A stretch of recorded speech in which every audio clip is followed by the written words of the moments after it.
हम सब में एक शिकायत है, आप सबको एक शिकायत है। मैंने सोचा वो मुझे नहीं मिला। हर एक को ऐसी शिकायत होती है, क्योंकि जीवन भर घूम घूम के कई देश, कई विदेश, कई प्रांत, कई जिले, कई राज्य घूमते घूमते एक चीज मैंने सब में समान पाया, वो है सबके मन में एक व्यथा कि मैंने जो सोचा मेरे जीवन में नहीं हुआ। ये हर एक के जीवन में ये व्यथा है भाई, छोटा हो के बड़ा हो के सबके पास ये दुख है क्या? है गुरुदेव। है क्या? बोलिए, जोर से बोलिए। एक आदमी था जिसको अपने मालिक को देख के हरदम दुख होता था कि मेरे मालिक मुनीम जी जो बैठे बैठे दीवान पर खाली लिखते हैं उनको तो 15,000 देते हैं, और मैं इतना दुकान में लाके गड़ौन में बोरा डालता हूँ, उठाता हूँ, मेहनत करता हूँ, मेरे को 4,000 देते हैं। ये मालिक बड़े मेरे भेदभाव वाले हैं। जब भी वो मुनीम जी को देखता उसका मुंह एकदम ठंडा पड़ जाता, मुरझा जाता मुंह। ऐसे सोचता कि ये भेदभाव, बैठा ना बेटा, बैठ, आगे आ जा, आगे बैठ जाओ, जब जरूरत पड़े तब खड़ना, बिना काम पैर को दर्द क्यों देखे, उधर बैठ जाओ दिखोगे, उधर, यहां उधर, खड़े मत हो।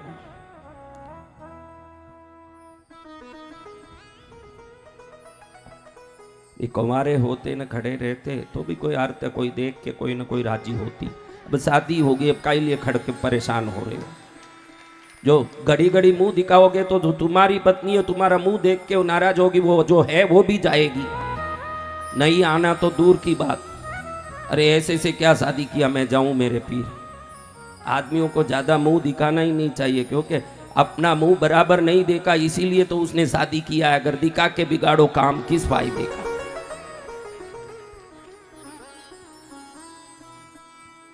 अब इसके मन में यही व्यथा होती थी कि मेरा पगार बराबर नहीं मिल रहा है और उसको पगार ज्यादा मिलता है। वो खाली बैठे बैठे लिखता है और मैं क्या क्या करता हूँ, बोरे उठाता हूँ, वहाँ डालता हूँ, पसीना छोड़ता हूँ, कितना मेहनत करता हूँ। आप में कई लोगों को ये शिकायत होती है कि नहीं, आप ही सोचो कि मेरे मेहनत का फल मुझे पूरा नहीं मिल रहा।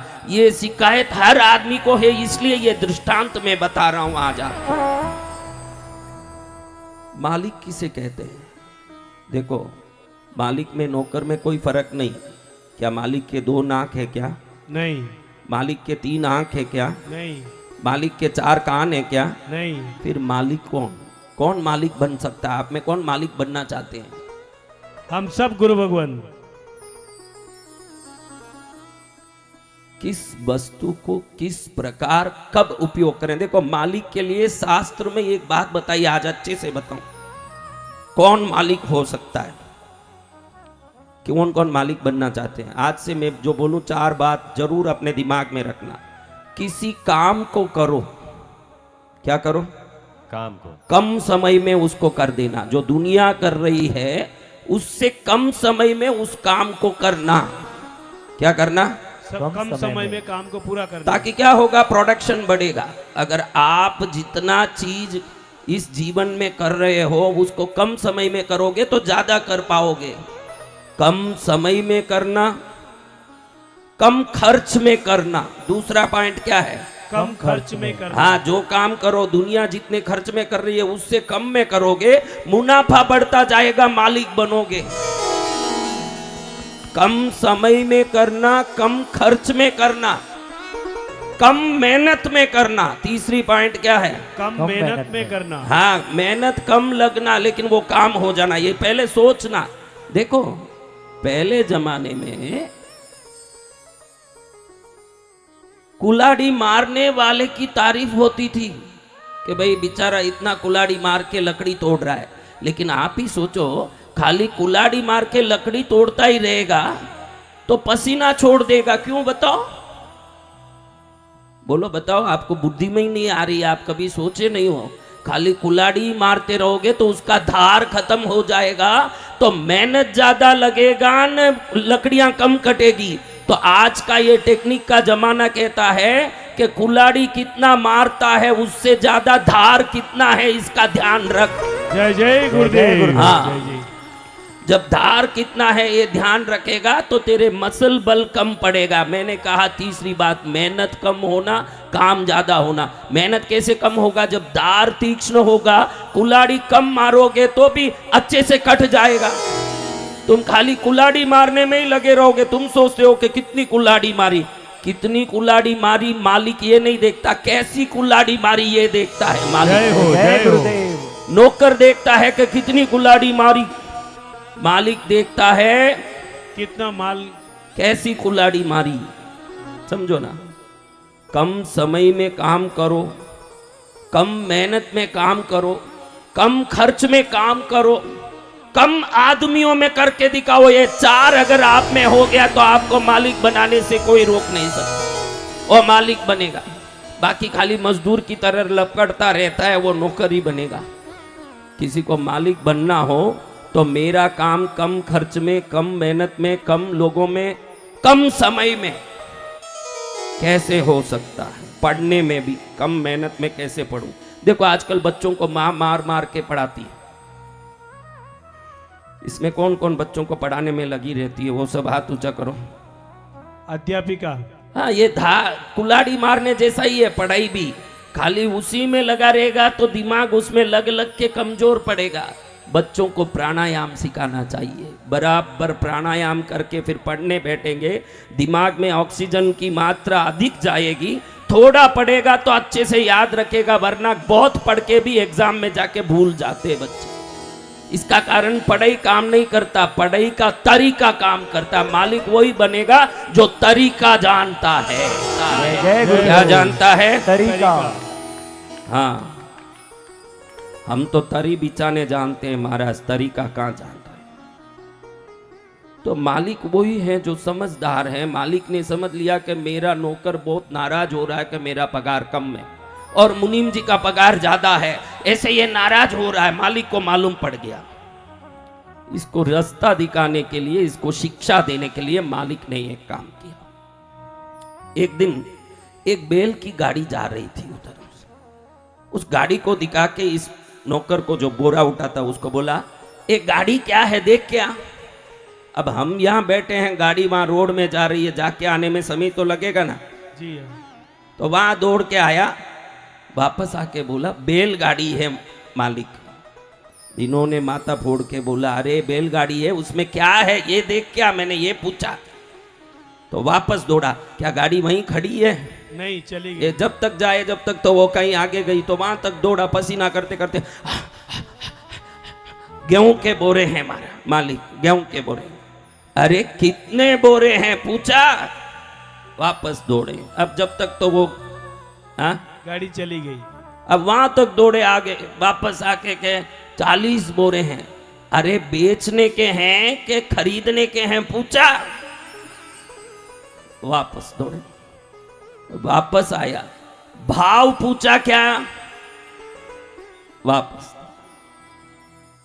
इतने में वो अब इतना थक गया कि खड़े खड़े हाँफते हाँफते ऐसे आ करने लगा। इतने में मुनीम जी को इशारा किया मालिक ने, मुनीम जी इधर आइए, आगे एक गाड़ी जा रही है, जल्दी जाइए, बहुत दूर चली गई, जल्दी जाइए, उसमें क्या है पूछ के आइए।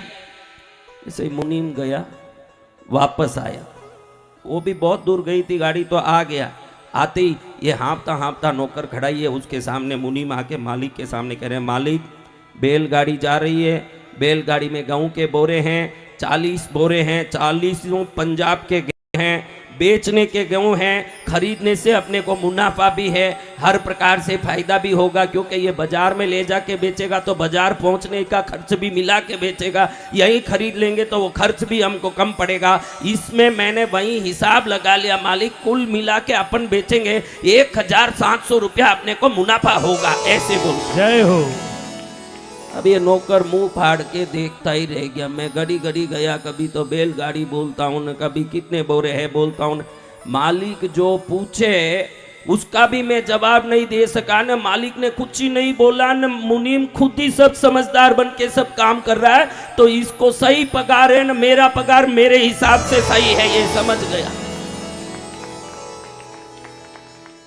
तो आपके जीवन में भी कहीं पगार अटकता हो, यानी प्रगति अटकती हो, तो कहाँ आप कमजोर हो ये सोचो, आप तकदीर को कोसो मत, भगवान को मत कोसो, न बहम में भी मत पड़े रहो कि कुछ आने वाला है। कुछ आने वाला होता तो पहले ही नहीं आ जाता। आप सोचोगे कि कल आ जाएगा, परसों आ जाएगा। आपकी योग्यता होती तो वो कल ही आ जाती, कल आने वाला नहीं है। अगर कल कुछ आना है तो आज आपको अपनी योग्यता बढ़ानी पड़ेगी। जय जय गुरुदेव। ये गारंटी बात है, बिना योग्यता कुछ नहीं मिलेगी। ये आ जाएगा, वो आ जाएगा। एक अंधा था, कौन था? अंधा। गांव में ऐसे घूमता, ऐसे घूमता। गांव वालों ने देखा इसको किसी काम में तो लगाओ, अंधा भी है, अनाथ भी है, कोई है ही नहीं। लेकिन बड़ा होशियार था, कान से अच्छा सुनता, ऐसे छोटी बात भी पकड़ लेता। गांव वालों ने मिलके मीटिंग किया, इसको रोटी तो अपन डाल रहे हैं, अनाथ भी है, अपना खा भी रहा है, इसको किसी काम में लगाएं। तो गांव वालों ने मिलके तय किया कि इसको मचान बना के अपने खेतों में बैठा दें। होशियार तो है ये, नहीं दिखे तो क्या, गुलेटी मारता रहेगा, पंछियों को उड़ाता रहेगा, अपने दान बेकार हो रहे हैं। तो इसको समझा दिया, सब खेतों के बीच में एक मचान बना दिया, सबके खेत के बीच में, गांव के बीच में, उधर इसको बैठा के गुलेटी दे दी। भाई कोई भी पंछी का, क्योंकि पंछी गुपचुप रहेगा क्या? नहीं, आवाज करता है। क्या करता है? आवाज करते रहते हैं। जा रे जा पंछी भैरू के दाम, संदेशा कहियो जाए के। जग तेरा परिवार पूजे सारा संसार, कैसे आऊं तेरे द्वार मेरे सुन ले पुकार। जग तेरा परिवार पूजे सारा संसार, कैसे आऊं तेरे द्वार मेरे सुन ले पुकार। ओ भैरू भैरू रे भैरू, ओ भैरू अपनों में लिख ले मेरा नाम। भैरू भैरू अपनों में लिख ले मेरा नाम, संदेशा कहियो जाएगे। रे जा पंछी भैरू के दाम, संदेशा कहियो जाएगे।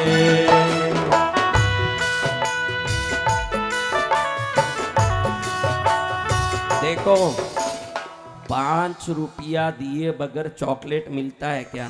नहीं मिलता है। हाँ, नहीं मिलता है। 2 रुपया दिए बगैर कोई छोटा सा एक पेपरमिंट मिलता है क्या? नहीं मिलता है।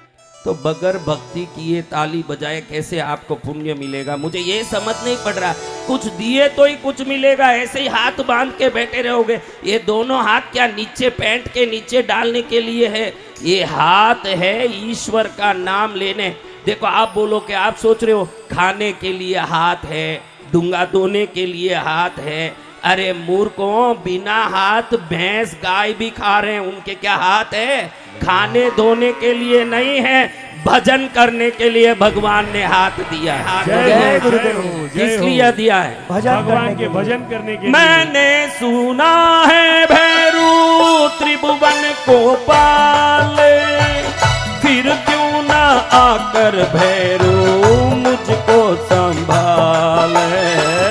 मैंने सुना है भैरू त्रिभुवन को पाले, फिर क्यों ना आकर भैरू मुझको संभाले।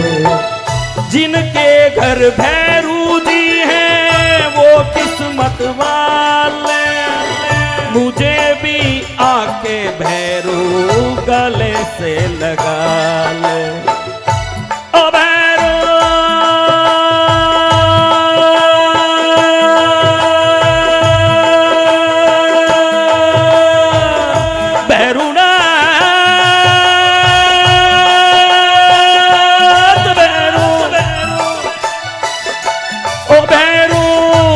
पल पुकारूं तेरा नाम। भैरू भैरू पल पल पुकारूं तेरा नाम, संदेशा कहियो जाएगे।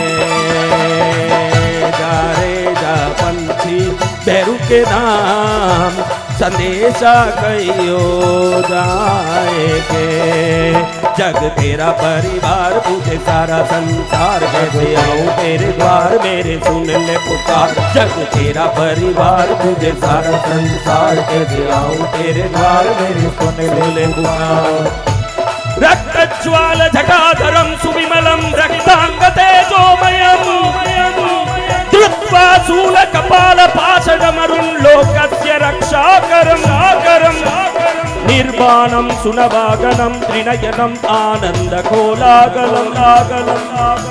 वन्दे भूतपिता च नाथबटुकं, क्षेत्रस्य पालं शिवं। एक बार अपने कंठ को आवाज दे के बोलिए भैरू जी महाराज की जय हो। चलो हमारे नीमच के बच्चे सुधर गए, जय सब गुरुदेव। सुधर रहे हैं, धीरे धीरे सुधर जाएंगे। अभी 4 दिन में देखो कौन कौन बेटियों वाली माँ है वो सब हाथ ऊंचा करो। अपनी बेटी को ससुराल कैसे जाना शिक्षा दिया था कि नहीं? रसोई कैसे बनाना शिक्षा दिया था कि नहीं? तो मैं मेरी बेटियों को बगैर शिक्षा दिए कैसे जाऊंगा महाराज? जय गुरुदेव। हाँ, मैं भी जाने से पहले ऐसे शिक्षा दे दूंगा कि कभी जीवन में मेरी शिक्षा का पालन करेगा उसको दुख नजदीक आके देखने वाला नहीं। अब अंधे को सबने काम दिया महाराज। क्या काम? मचान पर बैठ जाएं सभी खेत के बीच में, इधर इनका खेत भी दिखे, इनका खेत भी दिखे, इनका खेत भी, किधर से भी पंछी का आवाज आए। पंछी का आवाज बोलते ही जा रे जा पंछी याद आ गई। जैसे ही पंछी का आवाज आए उधर गुलेटी मारे। क्या मारे? गुलेटी। पत्थर। बड़ा अच्छे से काम करता था। अब लोगों में इसकी जरूरत आ गई। आप भी जीवन में किसी के काम आओगे तो ही दुनिया आपके काम आएगी, वरना कोई काम नहीं आएगा। जय बचन गुरुदेव। हाँ, हंसते तो सब है, मुंह के सामने सब हंसते हैं, कौन नहीं हंसता है? लेकिन काम वो ही आएंगे जिनको आपकी जरूरत लगती है। ये दुनिया है, अगर आपकी जरूरत नहीं लग रही है तो वो आपके किसी काम के नहीं। हाँ, अब देखिए इसकी जरूरत सबको आ गई तो थोड़ी इसकी आओ भगत भी हो गई। पहले इसको ए मुनिया करते थे ना, वो अब थोड़ा मुन्ना जा ना बेटा, सुबह जल्दी जा, बैठ जा, पंछियां आ रही है, दान बिगाड़ रही है। अब इसने देखा कि अपना वैल्यू बढ़ रहा है तो इसने एक दिन पंच को बोला मेरी शादी करा दो ना। पंच देखा वाह रे, इसको एक नई बीमारी चढ़ी, शादी कराओ इसकी। अभी इससे कौन शादी करे? दिखता है नहीं, काम का है नहीं, मचान पर बैठा है, एक काम होता है इधर उधर पंछी की आवाज आए, गुलेटी मारे। लेकिन पंच सोचा कि कुछ भी बोलूंगा तो काम बिगड़ेगा जी। तो उसने कहा कल लड़की देखने जाएंगे भाई, चिंता मत कर, कल लड़की देखने जाएंगे। तो इसके मन में आया कि कल लड़की देखने जाएंगे। तुरंत ऐसे बैठे बैठे मूछ थोड़ा यूं यूं किया, क्योंकि कल लड़की देखेंगे, वो आएगी, सब देखेगी, कुछ होगा। मैंने भी देखा है, आप भी मान लोगे, जितने बुढ़े हैं ना, इनके ससुर तो मर गए बूढ़ों के, फिर भी आज हम उनके साले हैं ससुराल में। कोई साले होंगे, कोई होंगे साले भी मर गए जिनके उनके साले के बेटे रहते हैं, फिर भी इनको जब ससुराल जाना होता है, ये खुद ही 80 साल का बुढ़ा है, इसके साले भी मर गए, ससुर भी मर गए, साले के बेटे ही रहते हैं, फिर भी ससुराल जाएंगे तो शेविंग करके ही जाएंगे। ये बुढ़े आज भी है कि नहीं? देखो बहनों, हाँ,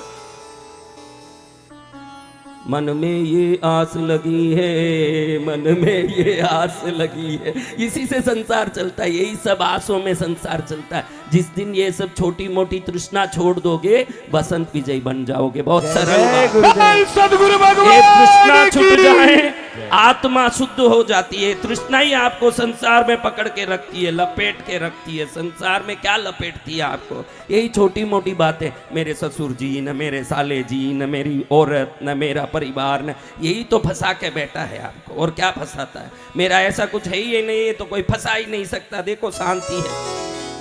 हाँ, अभी इसको अगले दिन हुई तो लगा के लड़की देखने गए होंगे, परसों पंच जी आए तो पूछा लड़की देखा, आश्चर्य में पड़ गया। पंच जी सोचा ऐसे ही पूछ रहा, मैंने ऐसे ही जवाब दिया, जाने दो भूल गया होगा, लेकिन इसने तो पकड़ लिया पॉइंट। इसको क्या चाहिए, क्या चाहिए? लड़की। हाँ। देखो आप बचपन से देखिए हमारे जीवन को, बहुत छोटे होते हैं ना, माँ का चोला पकड़ने के पीछे पीछे दौड़ते हैं, एकदम छोटे हैं। माँ थोड़ी माँ इधर उधर गई हो तो रोने लगते हैं, माँ चाहिए। माँ का आंचल पकड़ते हैं, पल्ला पकड़ते हैं। थोड़े बड़े हुए क्या माँ चाहिए? नहीं, फिर बाहर खेलने जाना है, फिर बाहर जाके मिट्टी में खेलना, उधर खेलना, उसमें मस्ती करना। माँ पकड़ पकड़ के लाती है ना, ये भागता है। अब ऐसे ही भागते भागते थोड़े दिन में फिर दोस्त चाहिए। कौन चाहिए? दोस्त। दोस्त। स्कूल में, कॉलेज में दोस्त। फिर जैसे ही जवानी आई, लड़की चाहिए, उसके पीछे पड़े रहो। फिर वो जवानी थोड़ी और बढ़ी, नौकरी चाहिए। अब नौकरी मिली, बड़े हुए, बच्चे चाहिए। अब बच्चे बड़े हो रहे हैं, उनका काम होना है, उसके पीछे दौड़ो। अब उनके काम हो रहे हैं, अब शरीर में आ गई 100 प्रकार का रोग। कमर ठीक करो महाराज, पेट ठीक करो, मेरा हाथ ठीक करो। अंत में जाओ तो ये पूरी कहानी मसान में जाके ही समाप्त होगी। सत्य वचन गुरुदेव। देखो बड़ा मैं आप सबको देख के दुखी होता हूँ कि किस तृष्णा को पकड़ के, जो पानी है ही नहीं उसको पकड़ने दौड़ रहे हो मेरे बच्चों। थोड़ा समझ लो, ये नश्वर जीवन है, ये जाने वाला है। इसमें जितना भजन सत्संग कर लोगे उतना फायदे में रहोगे मेरे जय हो, जय हो। उतना फायदे में रहोगे। कहाँ अटके पड़े हो? कृष्णगिरी आओ सब एक बार। हाँ, कौन कौन आ रहा है? ऐसे ही खाली हाथ उठाए, पीछे वाली तो वो भी नहीं उठाई, सबने उठा दिया। खाली ऐसे ही हाथ मत उठाओ, फिर नहीं आओगे तो हनुमान जी गदा से मारेंगे सपने में। हाँ, खाली ऐसे ही फोगट में आवे। हनुमान जी नहीं भी आए, मैं आके मारूंगा सपने में, मेरी गारंटी है। हनुमान जी को तो मैं क्या गारंटी लूं, मैंने कोई हनुमान जी की साधना नहीं की, बैरू जी का कह सकता हूं।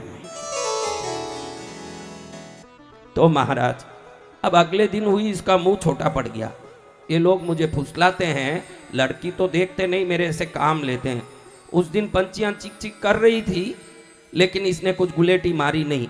पंछियां उधर दान में बैठ रही, इधर बैठ रही। शाम को खेडूत लोगों ने देखा कि पंछियां चारों तरफ घुस रही है, नहीं ये शांत बैठा है। क्या रे तू काम नहीं कर रहा? आप लोग मेरा काम नहीं करते हो तो मैं आपका काम क्यों करूं? ये दुनिया है, परस्परिक ग्रहो जीवानाम, परस्पर सहयोग से ये संसार चलता है। कैसे चलता है? परस्पर सहयोग। देखो आप भी बहनों, आपके सामने आपको पूछ रहा हूं मेरी बच्चियों, आपके सामने कोई भी आए, वो आपके जितने मतलब के हैं उतना ही हंसते हो कि नहीं? देखो आप बराबर। अगर उनका काम ही कुछ नहीं है तो उनको देख के भी अपन मुंह फिरा के जाते हैं कि नहीं? थोड़ा कम काम है अगर उनसे, तो थोड़ा और ज्यादा काम लगा, अभी 2-3 दिन में कोई काम है तो फिर तो कैसे कैसे। और अभी कुछ काम इनसे होना ही लगा, अरे तेरे बिन मैं नहीं, मेरे बिन तू नहीं, होंगे जुदा ये वादा रहा। अरे वाह, देख तेरे संसार की हालत क्या हो गई भगवान, कितना बदल गया इंसान, कितना बदल गया इंसान। सूरज न बदला, चांद न बदला, न बदला रे आसमान, कितना बदल गया इंसान, कितना बदल गया इंसान। कैसे बदल गए लोग? देखो आपको बताता हूं, हंसते रहना। क्या करना? हंसते रहना। किसी स्वार्थ से नहीं हंसना, काम से नहीं हंसना, ऐसे ही फूल की तरह खिलते रहना। जब भी आपके होठ खुलते हैं, बीटा एंडोर्फिन नाम का एंजाइम आपके दिमाग में ज्यादा उत्पन्न होता है, और ये जितना उत्पन्न होगा समृद्धि को इतना आकर्षित करेगा। जय हो, जय हो। जय गुरुदेव। मतलब से नहीं हंसना, हंसले के लिए जीना। कैसे हंसना? हंसने के लिए। चलो एक बार हंस के दिखाओ सब, अच्छे से हंसो। देखो आपको हंसना कैसे बताऊं, अपना मालवा वाली तो जाने ही जे सब भाया, मैं थाने बताऊं शरीर में भूतनी घुस गई वह तो किकर हंसे यूं हंसने बताओ ऐसी कोई भूतनी नहीं है तो कोई चुड़ैल हंसे ही। हाँ सब हंसे। चलो देखो हंसते समय अभी बिना कारण हंस रहे हैं लेकिन मन कितना हल्का लग रहा है। जी गुरुदेव। तो जिस हंसी से मन हल्का होता हो उसको स्वार्थ के लिए नहीं उपयोग करना, स्वास्थ्य के लिए उपयोग करना चाहिए। जय गुरुदेव। उसको स्वार्थ के लिए उपयोग नहीं करना। जिससे हमारा जीवन स्वस्थ होता हो उसको किस स्वार्थ के लिए उपयोग कर रहे हो? मूर्ख हो तुम लोग। सुबह उठते ही हंसो। अगर हंसी की क्या कीमत है आपको जानना हो, जब गुस्से में हो तब दर्पण देखना, आईना देखना, मालूम पड़ जाएगा कि हंसी 1000 करोड़ की है न गुस्सा खाक का है, आपको मालूम पड़ जाएगा। सत्य वचन गुरुदेव। सब गांव वालों ने फिर इसको राजी किया। नहीं रे भाई हम लड़की देखेंगे ही देखेंगे, बाजा बजेगा, डोली आएगी, तेरी लाली आएगी, तू चिंता, तू तेरे काम में लग रे भाई, क्योंकि धान कटने का समय था, अब पंछियां आएगी तो नुकसान ही नुकसान है। इसको राजी करके वापस मचान पर बैठाया और बैठे बैठे गुलाटी लगाते लगाते सोच रहा है वो शब्द। क्या शब्द? ढोल बजेगा, शहनाई बजेगी। हाँ डोल बजेगा, डोली आएगी, लाली आएगी, मेरे पैर दबाएगी, मुझे पूछेगी, ये सब बात दिमाग में दो। इसी में लगा है। लेकिन वो तो कोई गांव वाले जाने से रहे, कोई गए हिले नहीं। अगले दिन इसका मुंह और छोटा पड़ गया। दिन जाते गए गांव वाले इससे खाली फायदा उठा रहे हैं, इसकी मनोरथ पूर्ण होती दिखी नहीं। एक दिन बिल्कुल इसने हड़ताल कर दिया। आप लोग भी आजकल सरकारी हड़ताल, प्राइवेट हड़ताल, ये सब शब्द उपयोग कर रहे हो। पूरे भारत के जनता से प्रणाम करके कहूंगा, हड़ताल में पत्थर मारोगे तो जो सरकारी बसें चल रही है अपने पैसे से ही चल रही है, अपना ही नुकसान है। सही है। हड़ताल भी करोगे तो जितना समय नष्ट होगा उसमें मानव समाज की ऊर्जा का ही नुकसान है। हड़ताल शब्द ही नुकसान का शब्द है, मेहनत शब्द ही फायदे का शब्द है। जय जय गुरुदेव। अब महाराज इसको बहुत गुस्सा आ गया। मचान पर जाके बैठा तो सही, गुलेटी कहीं पड़ी है, पत्थर कहीं पड़े हैं। ये पंच आया, देखा ये तो ठस का मस नहीं हो रहा, यहाँ सब धान खराब होंगे, कौन संभालेंगे? पंच ने बोला अरे भाई कल वाली बात नहीं रही, मैं आज ही जा रहा हूं तेरे लड़की दे। इसको विश्वास नहीं हुआ, जो कल बोल रहा है वो आज बोलेगा, उसको क्या ये जाने वाला नहीं है।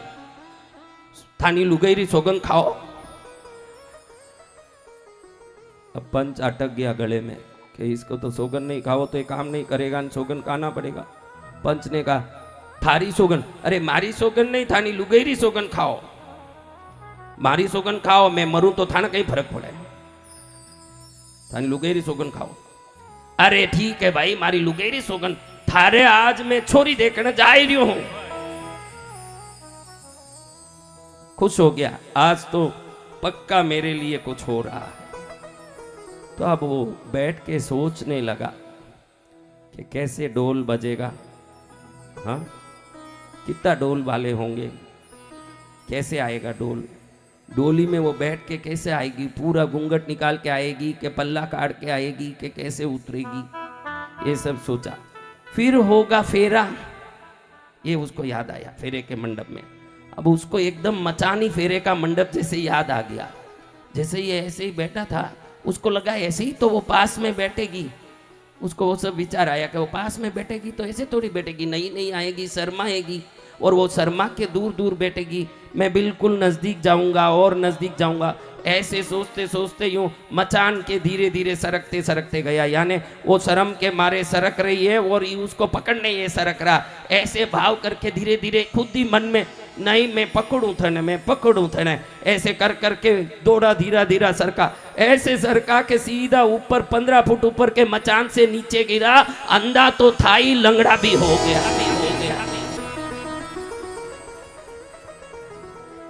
तो महाराज आपको मैं कहता हूं, दिन में सपना देखना भी बेकार है और दिन में आलसी रहना भी बेकार है।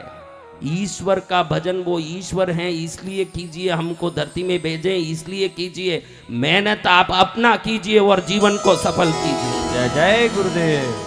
भक्ति को धंधा मत कीजिए ना, धंधे में भक्ति मत कीजिए। हाँ, दुकान में बैठे हो, उधर बैठ के राम राम ऐसे करते रहोगे, गिराक कहेंगे कि कल तक तो सेठ अच्छा ही था, आज कुछ अलग ही हो गया इसका दिमाग। धंधे में लगो। सुबह इतना समय तो भगवान के लिए दो, अंत समय में उनका नाम अच्छे से मुंह से निकल सके। जय हो। जय गुरुदेव। जब प्राण तन से निकले, तेरा नाम मुख से निकले। क्या निकले? तेरा प्रभु तेरा नाम। नाम लेना भाई। आपने तो कभी तो कोई नाटक देखा होगा जीवन में, तो कब देखा? हाथ उठाओ, किसने देखा नाटक? क्या ये नाटक हम जो देखते हैं, सीधे मंच पर वो जितने भी नाटक के पात्र सीधे आ जाते हैं कि पहले कुछ दिन तक अभ्यास करके बाद में आते हैं? बोलो मेरे भाई। अभ्यास करके आते हैं। पक्का? जी। अगर अभ्यास नहीं किए, सीधे राम बन के आए तो आदत के बस ये राम जी फिर जेब में हाथ डाल के सिगरेट लेके ही फूंकेंगे, क्योंकि राम जी का अभ्यास नहीं किया। शैतान ही है तो शैतान की बुद्धि दिखेगी स्टेज में। तो अभ्यास जरूरी है कि नहीं महाराज? बोलो मेरी बहनों। जोर से बोलिए। तो आज जो भक्ति कर रहे हो, ये भक्ति नहीं है। आज आपको वसंत विजय सिखाना चाहता है कि जो रोज कर रहे हो ये भक्ति नहीं है, ये मौत के समय भगवान का नाम लेने का अभ्यास है। ध्यान रखना। गुरुवर भगवान की। अगर जय हो। नाटक करते हो ना, उस नाटक में पहले अभ्यास नहीं करो तो उस नाटक के कथा पात्र आप बन नहीं सकते हो। तो पूरे ही संसार में रच पच के अंत समय में राम का नाम मुंह से निकल नहीं पाएगा। जय जय गुरुदेव। उस समय में मन में 100 भटके आएंगे और 100 विचार आएंगे। ताला याद आएगा, चाबी याद आएगा, अलमारा याद आएगा, बक्से याद आएंगे, भगवान याद नहीं आएंगे। आज से ही थोड़ा नाम लेते रहो। जब अंत समय आएगा तो आज लिया हुआ नाम अभ्यास बन के अंत समय में वैकुंठ के दूत आएंगे और आपको नारायण के पास ले जाएंगे। गुरुवर भगवान की। जय।